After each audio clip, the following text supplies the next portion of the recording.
mau ngulik-ngulik bekas rumah sakit Camp Vietnam yang katanya mau dijadikan rumah sakit khusus pasien yang terinfeksi corona. Kita tanya-tanya dulu sambil nanti kita langsung ke lokasinya ya. Tapi jauh lah Nyai, tak ada mobil ya? Ada. Taksi tak ada? Fiwit. Kita udah mau sampai nih,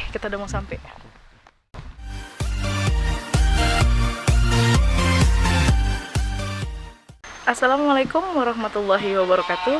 Hai guys, jumpa lagi di channel Nyai Epi. Kali ini Nyai lagi ada di X Camp Vietnam di Pulau Galang, Batam, yang mana Nyai mau mengulik tentang bekas rumah sakit Vietnam yang sekarang direvitalisasi menjadi rumah sakit spesial virus corona. Hai guys, sekarang Nyai lagi ada bersama Bapak Said Adnan, yaitu Bapak bisa dibilang saksi hidup ya Pak ya, di Camp Vietnam ini selama masa pengungsian. Ya, Pak Said apa kabar? Ya, alhamdulillah sehat Bu. Sehat alhamdulillah. Nah Pak, sedikit kita mau bertanya masalah Camp Vietnam ini. Itu pada tahun berapa Pak pengungsian itu berkumpul di Pulau Galang ini? Kalau berkumpul di Pulau Galang ini sendiri Bu, ini sekitar tahun 1979. 79 ya Pak ya? Di catatan sejarahnya 1979. Karena juga persis dengan pembangunan camp juga sekitar tahun 1979. Nah, diresmikan oleh Pak Almarhum Soeharto, Presiden kita waktu itu per tanggal 1 Januari 1980 atas dasar kemanusiaan untuk penampungan pengungsi Vietnam Selatan yang berada di Indonesia. Oke. Dari tahun 79 itu mereka di sini sampai dipulangin itu tahun berapa? Dari tahun 1979 sampai tahun 1996, yaitu tanggal 3 September 1996 itu camp sudah kosong total. Berarti sekitar 17 tahun 17 tahun ya Pak ya, pengungsi itu ada di Pulau Galang ini. Jadi mereka melakukan aktivitas sehari-hari sama seperti kita layaknya gitu Pak? Ya, tadi karena camp kita tadi Bu diresmikan tadi oleh Pak Almarhum Soeharto Presiden kita pada saat itu atas dasar kemanusiaan. Jadi ada aktivitas ini tadi sesuai profesi mereka masing-masing. Karena pengungsi ini tadi kalau saya lihat dan saya juga membaur sama mereka setiap hari, ini profesinya beda. Ada dokter, bidan, guru, sarjana, mahasiswa dan sebagainya. Komplit ya Pak? Iya, kayaknya komplit. Sampai ke pedagang, petani, nelayan dan sebagainya. Kemudian yang punya usaha lainnya. Nah ini kayaknya profesinya berbeda-beda dan juga berkelas. Dan seperti contoh, dia seorang dokter dan bidan, ini dikaryakan di rumah sakit bergabung sama tim Palang Merah kita dari Jakarta yang dibawa oleh Pak Gun Mustowo pada saat itu. Kemudian untuk per bulan nanti mereka dihonor atau dibayar oleh PBB kayak seperti itu. Begitu juga guru, profesinya seorang guru. Misalnya guru apa dia di sini? Guru bahasa Inggris, guru bahasa Vietnam, guru bahasa Perancis, bahasa Jerman. Ini juga mereka mengajar seperti biasa. Nah, setiap bulan dibayar honornya. Itu ada berapa total pengungsi pada saat itu Pak? Kita start dari tahun 79, ini terdata kurang lebih sampai 1996, ini kurang lebih 250.000 jiwa. 250.000 jiwa. Itu termasuk angka kelahiran, meninggal, kemudian datang lagi. Seperti Ibu Ewa tadi ada makam itu yang sekarang kita rawat sebagai objek wisata sejarah. Itu ada sekitar 540 lebih makam. Pak Said, tadi kan Bapak bilang di makam itu totalnya ada sekitar 540 makam lebih ya Pak ya? Lebih, ya. Sampai saat ini kira-kira ada nggak keluarganya yang masih mengunjungi makam, ziarah makam gitu? Nah, jadi gini Bu, setelah camp tutup 3 September 1996, pulau ini dikembalikan lagi dari PBB ke pemerintah Indonesia. Dalam hal ini pada saat itu tugas ini dilimpahkan Pak almarhum Soeharto, presiden kita pada saat itu, ke TNI Polri. Jadi dari PBB menyerahkan ke TNI Polri pada tahun 1996. Kemudian dari TNI Polri kembali menyerahkan ke Otorita Batam. Oleh Otorita Batam dari tahun 1996 dirawat sampai saat ini. Dan tahun 2000 kita buka sebuah museum dengan nama Museum Wisata Sejarah Kemanusiaan. Nah, itu tahun 2000. Setelah 5 tahun ke depan, Bu, ini ada reuni pertama sekali pada tanggal 24 Maret 2005. Ini banyak keluarga mereka yang datang, ada sekitar 482 orang lebih. Ini dari berbagai negara untuk mengunjungi makam keluarganya, kemudian mengadakan kilas balik. Ini yang sudah sukses di berbagai negara, seperti dari Amerika, Australia, Kanada, Jerman, bahkan dari Vietnam sendiri juga ikut hadir. Oke, baik. Berarti sampai saat ini dari keluarga masih mengunjungi makam ya, masih rutin ya Pak? Ini hitungan setahun sekali? Kalau untuk reuni 4 tahun terakhir ini kayaknya rutin, Bu. Rutin ya? Tapi setelah adanya virus corona ini, setiap negara kita lihat juga membackup negaranya. Ini kayaknya untuk tahun ini mungkin tidak ada. Oke, baik. Untuk yang Bapak sampaikan barusan itu masalah virus corona, Pak ya, tidak menutup, maksudnya sudah tidak menjadi rahasia umum lagi bahwa Pulau Galang ini, ex rumah sakit Camp Vietnam, diputuskan oleh pemerintah, kemarin diumumkan sama presiden kita sendiri ya Pak ya, itu bahwa dijadikan rumah sakit spesial virus corona. Menurut pandangan Bapak bagaimana? Kalau menurut pandangan saya, Bu, untuk saat ini, sebagaimana kita ketahui, rumah sakit untuk COVID-19 ini khusus di Pulau Galang, ini sekarang sedang dibangun. Dalam target kurang lebih 1 bulan harus selesai. Dan untuk rumah sakit ex pengungsi Vietnam sendiri juga situsnya dipugar, tapi tidak merubah bentuk asli bangunan itu. Tujuannya apa? Supaya situs sejarah ini tetap bertahan seperti biasa.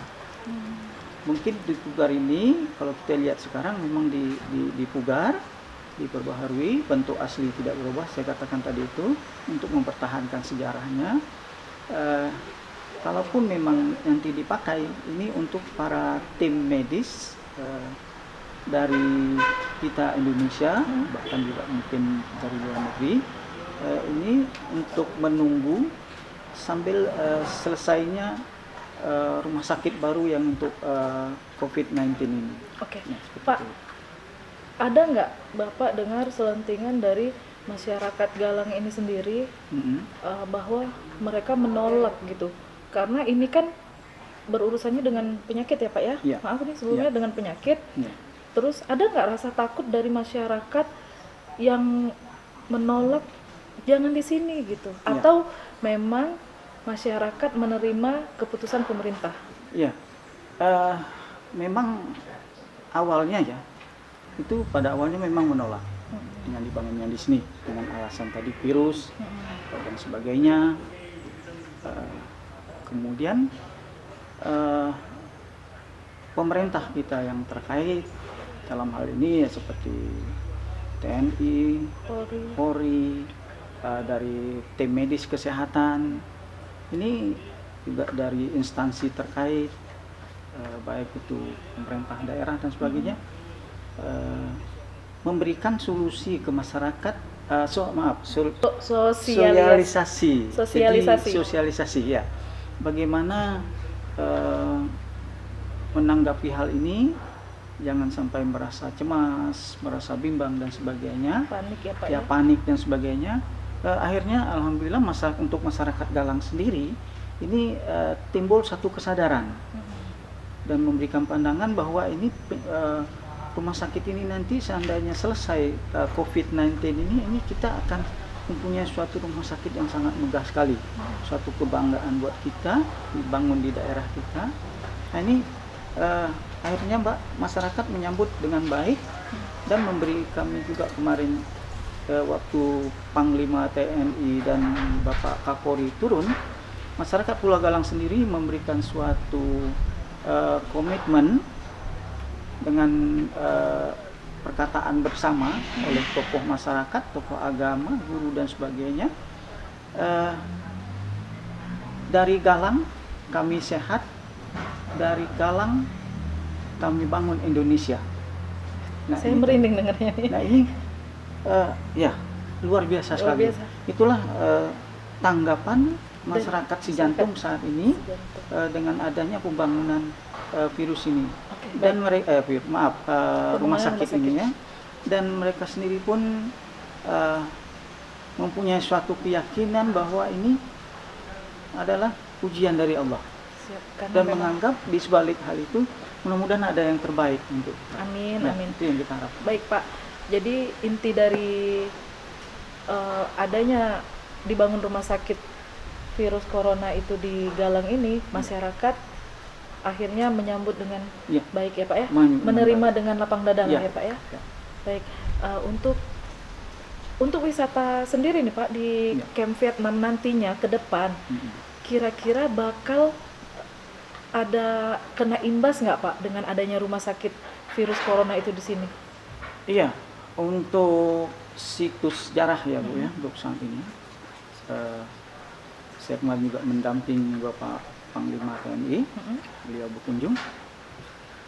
Untuk situs sejarah ini tetap tidak akan diganggu, dan tetap situs sejarah ini berjalan sebagaimana mestinya. Dalam hal ini seperti Pak Said tadi sampaikan, untuk akses ke rumah sakit itu tidak melalui jalan ke wisata ini ya Pak ya? Iya. Beda nanti jalannya? Iya, jadi begini, kalau saya mendampingi ikut perkembangan ini nanti situs sejarah tetap bertahan seperti biasa dan tidak mengganggu situs itu sendiri. Dan nanti setelah selesai rumah sakit untuk COVID-19 ini nanti, mereka juga punya akses jalan tersendiri. Oke.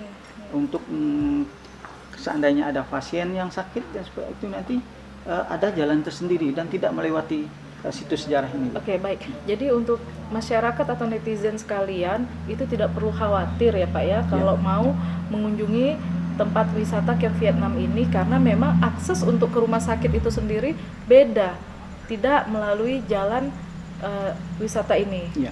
Ya, Pak, baik. Untuk sekarang lagi pembangunan nih Pak, target 1 bulan dari pemerintah. Untuk pekerja Pak, pekerjanya itu kira-kira ada berapa orang? Untuk pekerja, kalau saya sering juga berdamping sama staf-staf lapangan seperti dari Wika, dari Waskita. Untuk saat ini kalau kita lihat dan saya juga sendiri melihat, mungkin di dalam ini sekarang mungkin ada sekitar 800. Kurang lebih 800. Termasuk pekerja dari Pulau Jawa, Jakarta juga ada, kemudian juga masyarakat lokal sendiri. Dan masyarakat lokal sendiri juga dilibatkan sama untuk pembangunan proyek ini. Bahkan ada yang seperti contoh ada juga masyarakat yang berdagang. Ya. Kita jadi membuka kesempatan. Kesempatan lapangan pekerjaan dan pekerjaan. rezeki Pak ya? Ya, dan rezeki. Ya. Jadi sekitar kurang lebih 800 orang itu kerja 24 jam Pak? Karena tadi memburu Bu ya, kalau saya lihat ya situasi di lapangan, ini ada yang lembur sampai jam 3, sampai jam 4, bahkan ada juga sampai jam 10 malam. Ini sesuai tupoksi mereka masing-masing nanti. Dan ini diputuskan oleh PT yang bersangkutan kalau saya lihat pada saat ini. Informasi yang Bapak sampaikan saat ini itu sudah cukup untuk menjawab keraguan masyarakat atau netizen di luar sana yang khawatir akan rumah sakit virus COVID-19 ini Pak. Jadi di sini kita mau meluruskan bahwa situs sejarah itu sendiri tidak ada terganggu sama sekali. Benar. Dan rumah sakitnya itu aksesnya nanti lewatnya jalannya lain, nggak disatuin ya Pak ya. Jadi tetap Camp Vietnam tetap dengan yang begini adanya ya Pak Said ya. Hai guys, Nyai udah selesai tadi bincang-bincang celoteh-celoteh dengan Pak Said Adnan. Beliau adalah saksi sejarah dan saksi hidup pengungsi Vietnam pada zaman dahulu. Jumpa lagi di video-video Nyai selanjutnya. Jangan lupa like, subscribe, and comment. Aktifin loncengnya. Channel Nyai Epi. Assalamualaikum warahmatullahi wabarakatuh. Bye-bye.